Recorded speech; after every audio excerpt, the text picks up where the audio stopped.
Session with Dr. Farid Holakouee.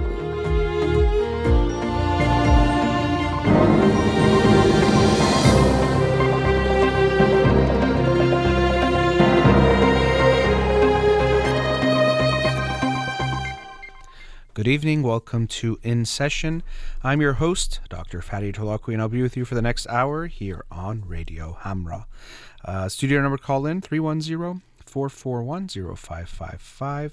Not doing Instagram Live, so I'll take calls if people would like to call in, but I'll also be getting into the books of the week. You can follow me on Twitter or Instagram or like my page on Facebook to get updates on the show or suggest topics or books for the program. And the shows are uploaded at the end of each week to my SoundCloud page and podcast on Spotify and Apple Podcasts. Let's get to the books of the week. The book for this week is The 7 Deadly Sins of Psychology by Chris Chambers. The 7 Deadly Sins of Psychology, a manifesto for reforming the culture of scientific practice. Very bold subtitle there, and hopefully it'll live up to that subtitle. When I read the book, The Quick Fix by Jesse Singal, a couple of weeks ago, he mentioned this book, and I thought it'd be worth reading, looking at psychology and the crises that are facing psychological research related to things like studies not being reproduced or created again, showing the same signs.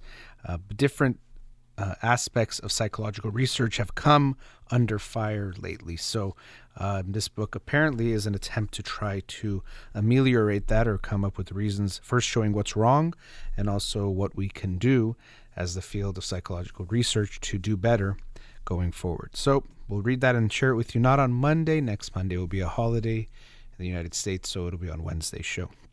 The book of the week from last week that I'll talk about tonight is Rebel Talent by Francesca Gino. Rebel Talent, Why It Pays to Break the Rules at Work and in Life. And I mentioned this last week that I can't remember who recommended this to me, and I didn't get a message. I don't think I did. I didn't see one about who made this recommendation. I'm glad they did. I found it quite interesting looking at this concept of being a rebel, something that usually is seen in a negative way. But as the subtitle says, why it pays to break the rules at work and in life. And Francesca Gino, Gino is the author, and she is a professor at Harvard Business School. And so a lot of the book did seem to relate to business, although it does say work and in life, and it does relate to life in a lot of ways, but a lot of what she discussed surrounded business type settings. But I'll get into what she talks about as the 5 talents that rebels have, and also some ideas of how you can incorporate them into your life. So to begin with, just this concept of being a rebel. As I mentioned, usually it can have like a fun, exciting connotation, but we usually think of them as bad. People who cause trouble, do things in a bad way, don't help in progress because they're making things go backwards, actually, which is kind of the opposite of what she describes in the book, but tend to be disruptive and negative. We usually don't think of a rebel as a good thing unless we're thinking of maybe in this exciting way, like a rebel without a cause, or maybe a certain phase of life. But we tend to think that as you get older, you shouldn't be a rebel anymore. But as she talks about in the book, actually being a rebel can make you have a more exciting, happy life, but also that's what leads to progress. Because really, if we think about any time that things have progressed, someone had to do things differently, have a different idea, a different artistic direction, a different political idea or social idea, whatever it might be, it always has to be different, which is the opposite of following all the rules, which is what we tend to think is good. And so I think this is one of the paradoxes that we have, that we always have to balance in life, things like stability and flexibility, but it's having people in society, but also in ourselves individually, following sets of rules or patterns, but also having the flexibility to think differently, to push and think outside of the box as well. You can't have progress without trying something different, which means you have to go against the norm, but that is in a way frowned upon. So you can see how this paradox can create some tension, but we try to find that balance as we do in all aspects of our lives. Many things like closeness and intimacy, or closeness and space when it comes to intimacy, is another one of those paradoxes that we try to balance. But I think that this act of being rebellious, or mindset of being rebellious, or thinking differently, but also being able to be within the confines of a society, there's a balance there as well. And also, of course, this book promotes this concept of breaking the rules, doing things differently, being a rebel. But it doesn't mean that all rule breaking is good just because you're doing things differently. It reminds me of the quote by John Wooden, the famous longtime UCLA basketball coach: "Don't mistake activity for achievement." Don't mistake activity for achievement, meaning that just because you're doing things differently doesn't mean that's better. So sometimes people think, well, I'm not just following the rules or following the norms, I'm doing something different. That can be good, but just because it's different doesn't mean it necessarily is. It might not actually be adding. Sometimes breaking the rules takes away as well. But we do recognize that the people we tend to respect throughout history were in this way rebels, in the way that she talks about in the book. Another thing that I always find interesting is that in hindsight, we tend to really like rebels that made progress. But a lot of times when you are living with those people, if you're contemporaries of those people, you might not actually like them. So someone like Martin Luther King Jr., who only died a few decades ago, but when he was alive, although now people from right and left and everyone in America likes him, and on Martin Luther King Jr. Day will post quotes and pictures of him and call him a hero. But when he was alive, he wasn't so popular amongst everyone. It's hard for us to believe that now when he's almost ubiquitously popular in America.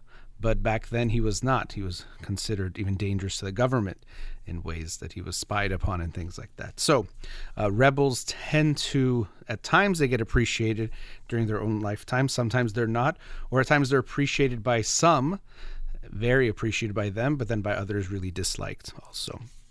So in the book, she does talk about how we can look at this concept of being a rebel as actually a positive thing. And it doesn't have to be you have to change a whole field of art, science, or politics. It could also be in small ways in your own life.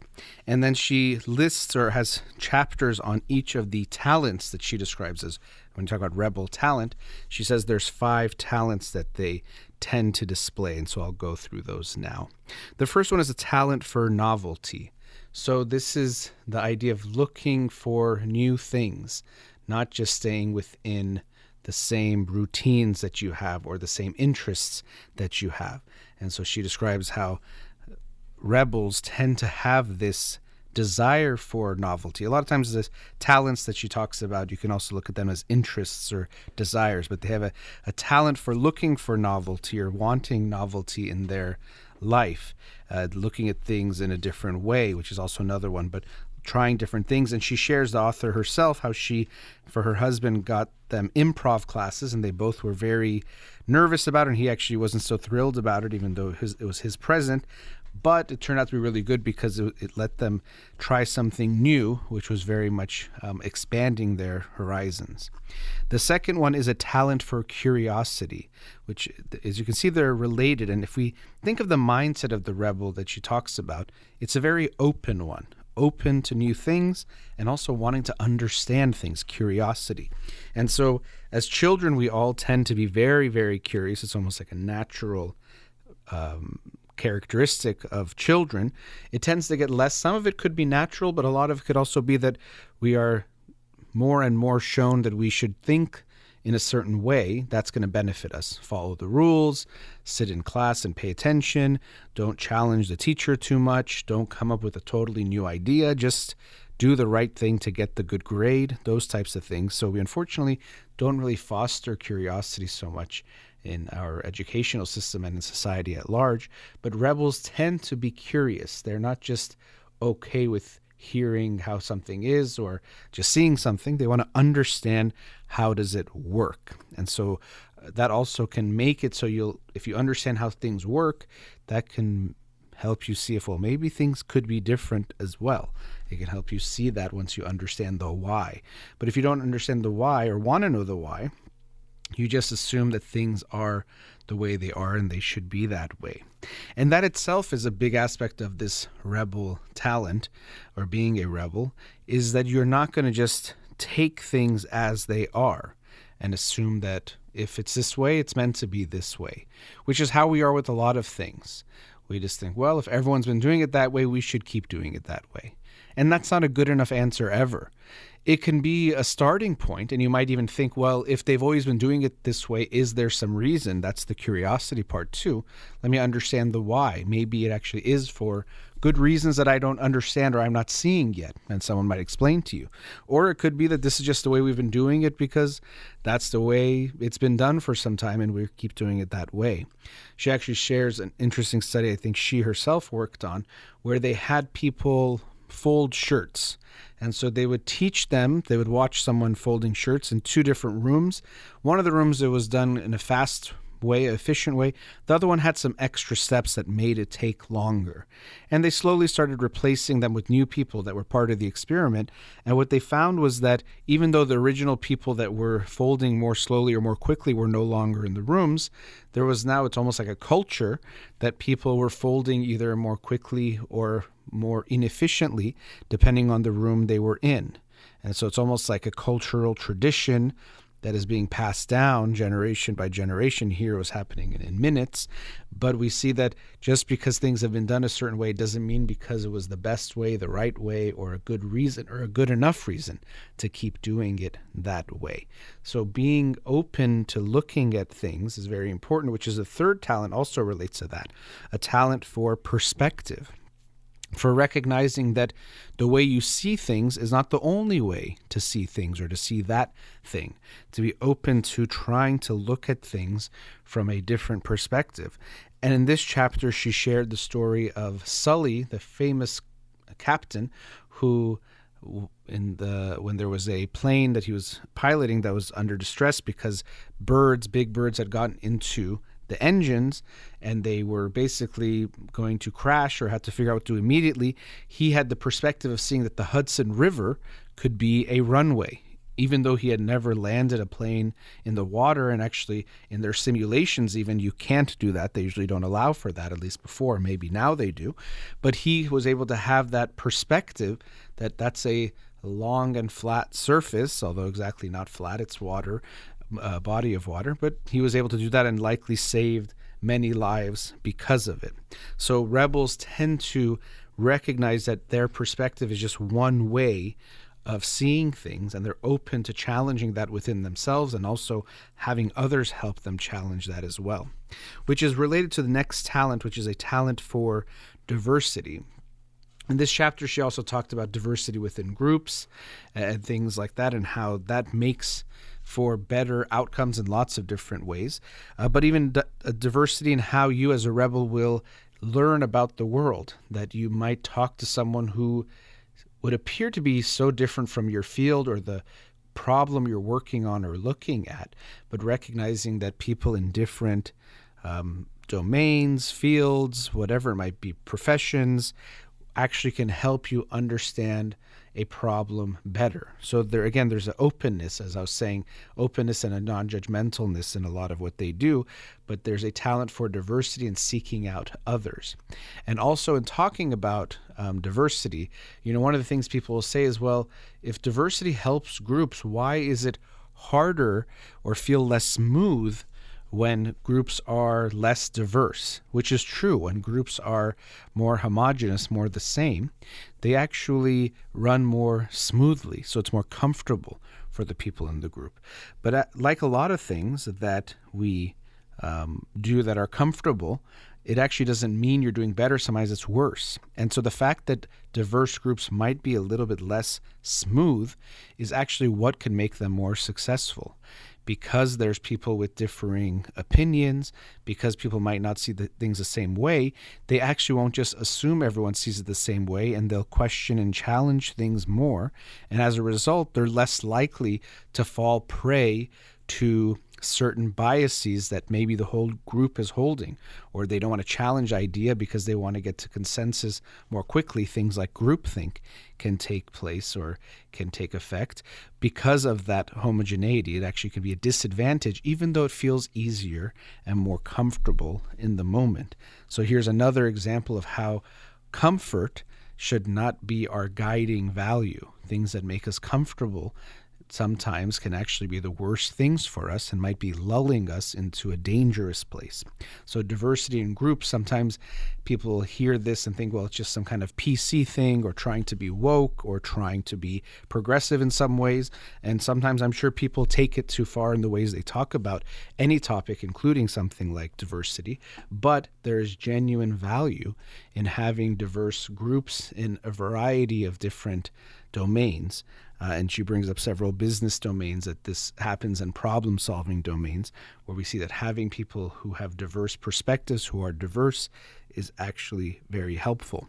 This also reminds me of the book Why Trust Science by Naomi Oreskes, where she was saying there's no way for science to be perfectly unbiased. We're human beings, and humans have biases, and they're the ones doing the research. So just because they're trying to do science doesn't make them immune to it. But when we have more people with different perspectives, that diversity in a way can pool the biases, or help people see each other's biases, so we're less likely to be blind to something. It won't make it perfect, but it can make us better at looking at those biases and becoming more unbiased. So almost done talking about the book, but I want to add a little bit about the few last parts. So I'll continue after the break. Rebel Talent by Francesca Gino. We'll be right back.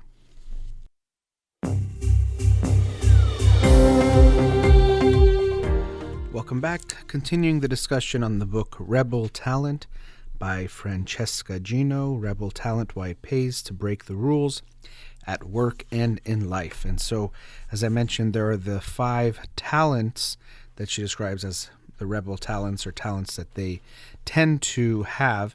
And the last one, we have the talent for novelty, curiosity, perspective, diversity.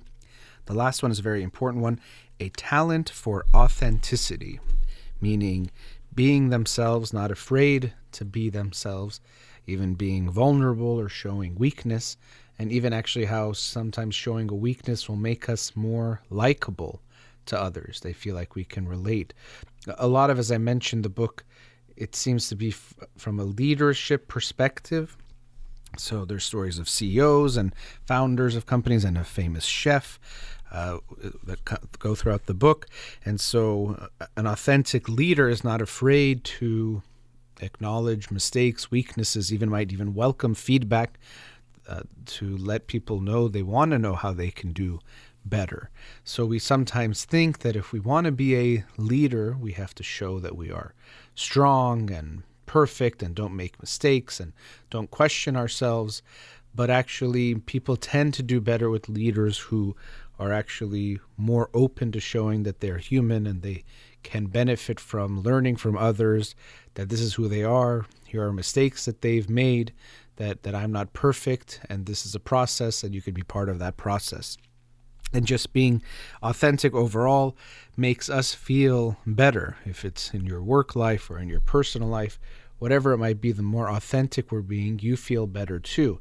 And so that's a feeling you get about the rebels that she talks about in this book. They all seem passionate about what they're doing, excited about what they're doing, and feel good that it's in alignment with who they are. And that's the last one, which is very important, which is authenticity. And we can also think that really to make a positive change, or to make the best and positive impact you can have in whatever field it is or in life in general, the more you are yourself, the more of an impact you can have. Because if we try to be like others, we can't do it as strongly as we can be ourselves, play to our own strengths, express our own talents in their fullest extent. And this is another part of that paradox I was talking about earlier, where we can feel that we need to follow the rules to be liked. We need to be like everyone else to be liked and to do good and not get in trouble.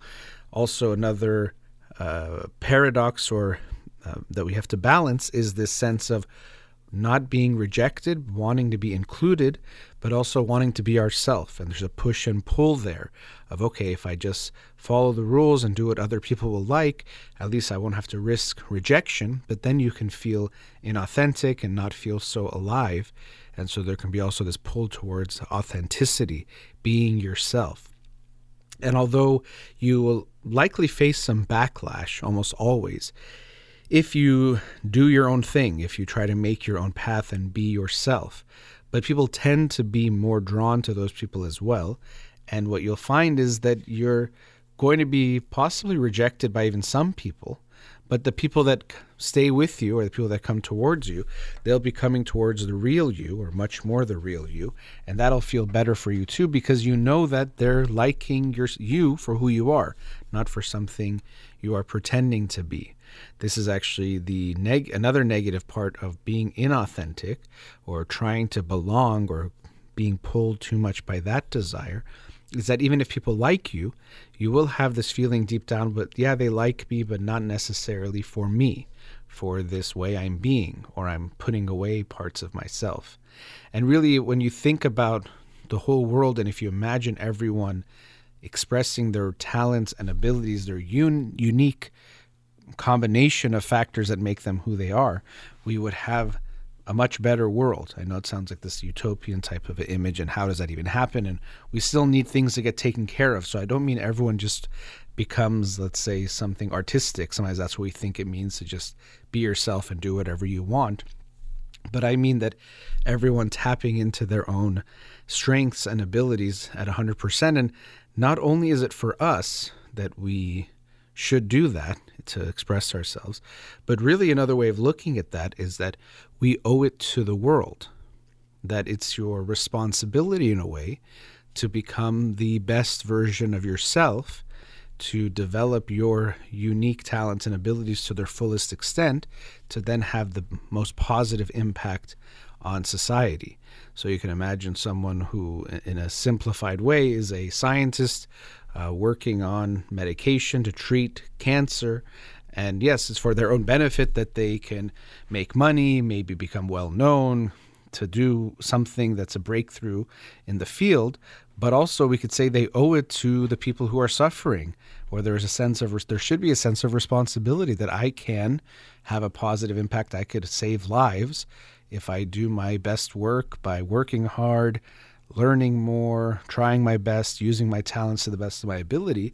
It's not just, it feels good to me to be the best version of myself and what comes with it. It can be a sense of duty to the world and a responsibility. And at times that can be even more motivating. Of course, we all want to take care of ourselves and feel good about our lives and experience those good things. So that can be a big motivator. But we know that when we feel responsible for something else, someone else, the whole world, that can be a much stronger motivator. If I told you you have to wake up at 4:30 in the morning tomorrow to do something for yourself, you might do it. But if I say you have a baby and you have to wake up at 4:30 because they have to take this medicine, everyone's going to be waking up on time. So we tend to get even more motivated when it comes to helping others, or it can be a big push. And so I think when it comes to authenticity, we can recognize that being ourselves to the fullest extent actually helps the world more, and we actually owe it to the world. It also will feel much better for ourselves as well. And so the book concludes looking at some other things about how we can become a rebel leader. And it's interesting that in a way she essentially says that the best types of leaders, or one of the best models for leaders and types of, if you want to call it a society or culture, are pirates. And so she shares about pirates in the 1700s, 1800s, and how even though we think of them as, immoral and so bad, and of course they were robbing people, robbing ships and causing lots of destruction and death. But as far as the way they function, she talks about how it's a very democratic type of a functioning society of sorts, that the leaders were very much democratically picked, and anyone could be that. Anyone from the group could.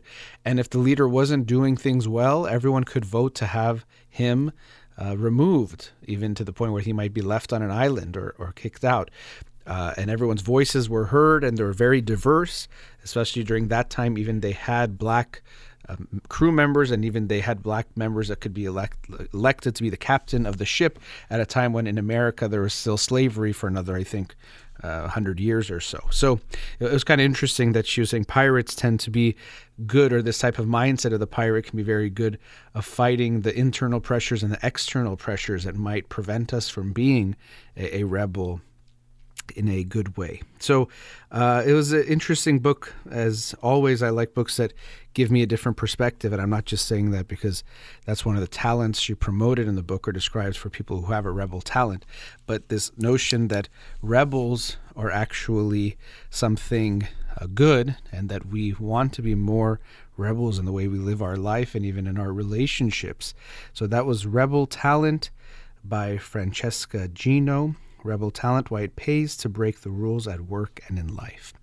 And so I wanted to continue discussing this theme of being a rebel, of being your authentic self. And so to me, it's an interesting analogy that we can look at how we treat ourselves, our relationship with ourselves, and the relationships we have with our romantic partners. So Stephen Mitchell in the book, Can Love Last? He, it's a question that he answers in the affirmative, that it can last. But of course, it's not just luck, as many people think. Oh, those two are so lucky they're still in love years after being married. It's what they do, mindset, also the effort you put into the relationship that will make or break that love as far as having it last or not. And so in that book, he talks about how when we're in a romantic relationship, what people often experience, and you hear it so often, is, you get bored after time. You're going to be so bored with your partner. Yeah, marriage is good, but you have to get bored of your partner. And so he says, this is another one of these paradoxes or enigmas that we try to balance, that when we first meet someone, part of what creates passion, that spark, is the unknown. You're getting to know them, and it's exciting. You're, of course, attracted to them if you're getting excited by them. But also because you don't know so much, you feel excited. You want to know. You're filling in some of the gaps in your head. You're not sure. You're wondering. You want to keep knowing them. But as we get closer and we want to make a commitment, it can be a little bit scary to keep thinking, I don't know this person. I don't know them at all. And so, of course, we do start to learn about them more, but even more so, we tell ourselves we know them. And essentially what we do is we trade stability for passion. So we give the passion away and we take stability and tell ourselves, I know this person completely, and that makes them now boring to us. The passion is no longer there of thinking, this person is still exciting. I have so much more to learn about this person. I want to continue to know them. I know that I never fully knew them, but they're also evolving. And so sadly, we do this in a joint way. Of course, it's not explicitly stated in any way, but it's just how we approach the relationship, is that it's safer to feel like I completely know you. But unfortunately, when we do that, the passion can go away, and that's when we can feel bored. Oh, I know what you're going to do. I know what you think and say, the activities you do, how you're going to respond to this. Even sex can turn into a very routine thing where the spontaneity is no longer there. The ability to be free and be one's own self is lost, because we're essentially saying, I'm going to put you in this little box, which means you can't do so much. But that way, at least I know exactly what you are and who you are, and I can feel safe and comfortable. So we trade passion away and we get stability, but also with it, we get some boredom if we go too far. So it doesn't mean we pretend like we don't know our partner at all. That's not really possible. And it's not even true. You do get to know them, and part of that intimacy is that knowing of each other. But we have to find that balance of also recognizing, as much as I know you and I'm getting to know you, spend time with you, I know I can never completely know you. that I can always continue to know more about you. There are things about you I don't know. You're multifaceted and complex, so I can never fully know you. And I also know you're continuing to evolve and grow. So even if I know you or knew a lot of you, at some point in time, that is going to change.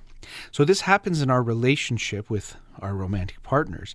But what I'll talk about after the break is how we also do this with ourselves. That in our own lives and with our own characters and what we do in our lives, we tend to trade what might seem like passion for life and passion even for ourselves, or trying to understand ourselves better, with a stability and a comfort that is more secure but much more boring, because we are all much more complex and have facets that we haven't even discovered ourselves. So in the last segment after the break, I'm going to talk a bit about how we make our own relationship with ourselves and our lives boring, but how it doesn't have to be this way. We'll be right back. Welcome back. So, in the previous segment, I was talking about how in our romantic relationships we can trade the passion that comes with not knowing or recognizing we don't fully know our partners for the stability of feeling that we know them completely, but that feeling also comes with boredom because the passion goes away.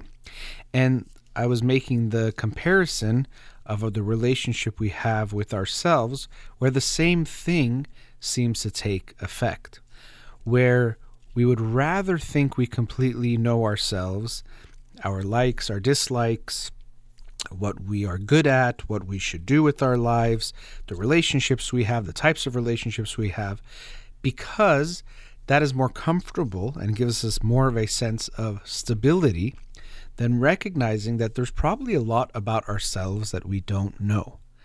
And this can be a little bit puzzling for people when we say you don't fully know yourself. And there's a lot of cliches about them in type of self-help books, and people that talk about self-help type of topics might talk about this. And it's because it is very true. Lots of times there's a truth to it. Sometimes it's just brought up in a kind of exaggerated form. But if we really think about knowing ourselves, what does that really mean? First of all, we very often are not even in touch with ourselves in the present moment. Mindfulness that comes from having a meditative mindset, or the sense of being in the moment, means that I'm going to be more aware of my experience in the moment.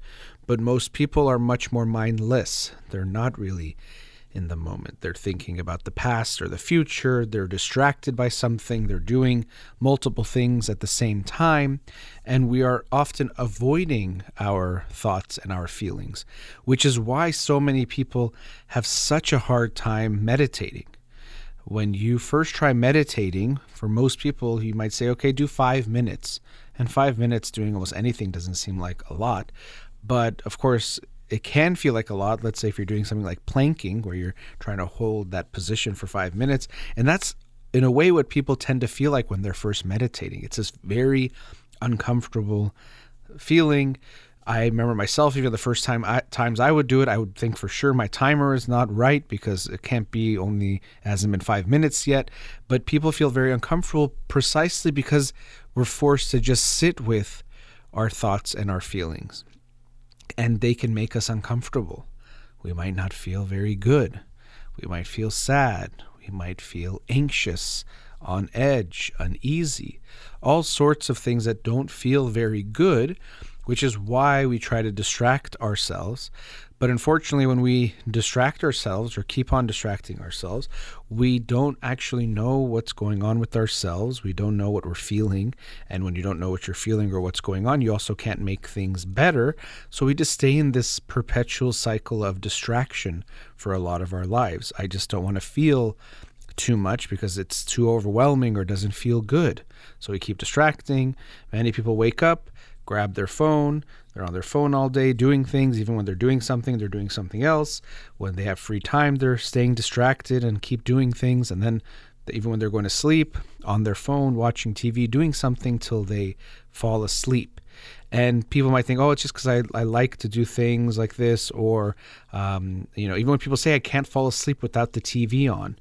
there's reasons for it. Sometimes even people who've been abused or have trauma might have certain experiences of not wanting to feel alone. So I'm not going to say it's always coming from a bad place, or I should say it's not always coming from a place that is just distracting in the way that we're trying to get away from our feelings, even though that would be another example of that. But for many of us, we might be doing that because we just don't want to feel whatever it is we're feeling. And now that I'm saying it, even in that example, it could be the sense that what they're feeling is too overwhelming. This feeling of being alone or feeling vulnerable might make someone feel that they need some background noise. So it could be that we feel very afraid, or it could just be the discomfort of feeling our feelings where it's easier to distract. But if we actually take a look inward, we'll get in touch with what's there. And so this gives us an indication of how it can be possible to not be in touch with yourself and to not know yourself very well. Just because you are the you that's experiencing your existence doesn't mean you're in touch with it. Just like there could be something going on with your body that you don't know about.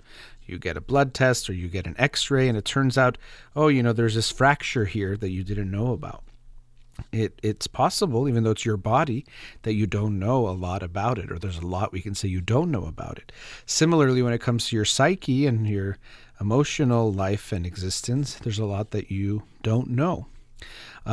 So if we actually turn towards ourselves inside and see what's there, we'll find out that there's much more that we haven't known about ourselves because we've been afraid to face it, and we can get to know it, but only if we look within. So we don't know ourselves in a lot of ways, and sometimes we don't even know what we want. This is another aspect of feeling more comfortable the way that we are. Many people in therapy, different things are explored, but sometimes we look at obviously work and how they're feeling about career and those kinds of things. And something I've noticed is that, of course, we all think, well, I want to have my dream job, I want to have my dream career, but many people don't want to think about what their dream job or dream career is because it might require that they make some big changes, and that's pretty scary. And as long as I don't know, I don't have to feel the guilt of or the feeling of regret that would come with not trying to fulfill it. So someone has a job and they're working in a company, and they know that their dream job is to actually start their own business doing something in particular. It could also be switching careers completely, a totally different field. That would actually be their dream or where they think they would be best, but for a variety of reasons. Maybe they're not sure if they can do it. Maybe it's how society or their family will judge it, even how they might judge it. They might be afraid to go in that direction. So what I've noticed is this interesting, almost paradox. You would think, well, of course I want to know my dream so I can make it come true. But people actually are afraid to know their dreams sometimes because then they know it'll be up to them to make it true. And they can no longer pretend or have the ignorance of not knowing what it is. So if I know my dream is to do X, but every day I'm not doing X, I'm going to feel like, look what I'm doing with myself in my own life. So people are afraid to know that desire because that would mean they have to do a lot of things that require change, that require effort, that require facing the unknown and the unpredictable that could come their way when they go in this new direction. Why don't I keep going down this path, this road that I keep going down every day, which I know, instead of risking going some direction that could be much better, but what if it's not? What if I get hurt? What if I'm not successful? What if I go for my dream and I can't do it, so I can't even do the thing that I said I wanted to do? And so for all those reasons, we actually see that a lot of people don't want to know what their dream is. And so similarly, that's one aspect of ourselves that we might avoid knowing, but also we see this in how we live our lives day to day, the kind of activities that you do. You probably think, I know what I like doing and not like to do, but we haven't tried lots of things. And sometimes you might know you don't like something based on just seeing it, but you oftentimes don't know, or experiences, or even aspects of our personalities. So here's where the parallel between the relationships we have with our partners and the relationship we have with ourselves is very true, because people often think, oh, my partner, he or she is this way, or they can't do this or that way, or they're not good at that, or they would never be up for this if I bring it up to them, or if I need them in this way emotionally, they wouldn't do that. And yes, people are limited. I'm not saying everyone could do everything exactly the same. That doesn't make sense. But people are much more capable than they realize how we judge them. And the same goes for us. We're afraid to allow ourselves to, let's say, express some feelings that we never do. If we have put certain feelings into our shadow as something I shouldn't express sadness around people because they won't like me, well, then you're out of touch with that feeling. It doesn't mean it doesn't exist. You're just not in touch with part of yourself, or you're not expressing a part of yourself. So we also have to be willing to break the rules within our own head, break the culture of who I am, in recognizing that it's probably much more complex than you're allowing yourself to see, because we're choosing that comfort and that stability of thinking we know ourselves completely, rather than recognizing that there's much more about ourselves that we don't know. Because until you face something, you oftentimes don't know what you're going to experience. We actually know that we're quite bad at something called affective forecasting, meaning predicting what we're going to feel when something happens. Oh, if this happens, I would be so happy. I would cry out of tears of joy. If this happened, I would be devastated. I wouldn't be able to handle it. So many times with clients, they've talked about things that they might go through and what they would feel, and it turns out it wasn't true. Or they recognize they've gone through something that they didn't think they would be able to handle. They didn't think they would be able to manage something, but they did. And they handled it, and life goes on, and they can be amazed by their own strength. And that's something that I always actually love about therapy, is that you see people constantly facing and overcoming things that they thought they couldn't face and overcome. And so you see that people are much more stronger and much more capable than they think they are themselves. Of course, other people can underestimate us, and that doesn't feel good. But the person that underestimates us the most is us. We do it to ourselves. We think, oh, I could never do this. I could never handle this. I need someone to do it for me, or I can't do it at all. We're in a way afraid to see our own strength, or afraid to test it. But we have to be willing to test it to see what happens. You don't know what you're capable of, and you also don't know what you would feel in different situations. You might think, oh, if I tried that, it would be too scary for me, or I wouldn't like it. But it could actually be the most exhilarating thing you can experience. Or when you overcome the anxiety that comes with doing that new thing, then you'll see how much you enjoy it.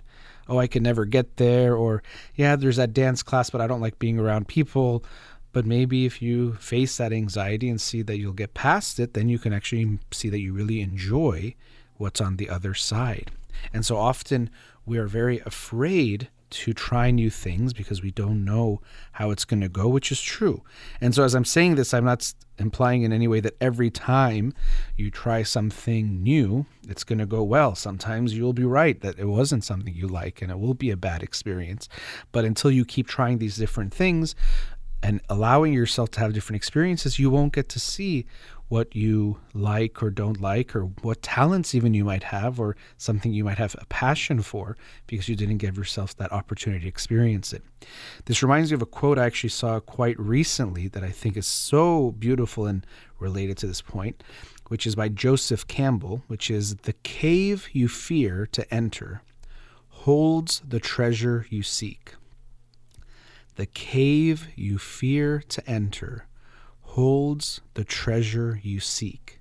So oftentimes the things that scare us the most to face, if we actually face them, we go into those caves that we're afraid of because it's so dark and we don't know what's there, that unknown.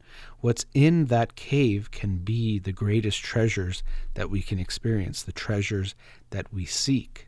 And so we have to give ourselves that opportunity, meaning that we have to push ourselves out of our comfort zone.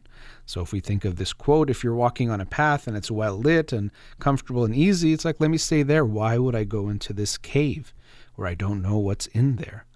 But if we don't give ourselves that chance to experience those things, we won't recognize all the beautiful gems that are within ourselves. So those treasures that we seek in this type of quote, or in my description of what I'm talking about right now, it doesn't mean even some gem as in wealth or fame or something good in that way.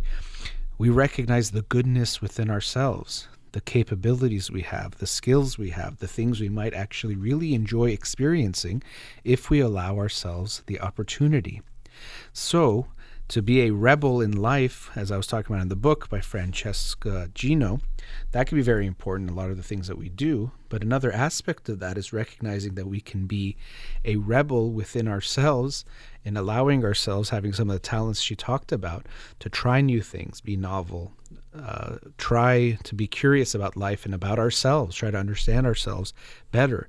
And then we might see that if we recognize ourselves as something that we'll never fully know, we'll continue to give ourselves opportunities to grow and to have incredible experiences, to see that we can have a passion for ourselves and for life, and that life does not have to be boring. That brings us to the end of tonight's show. Big thank you to Amir here in the studio. You've been listening to In Session with Dr. Farid Holakouee. Have a wonderful night.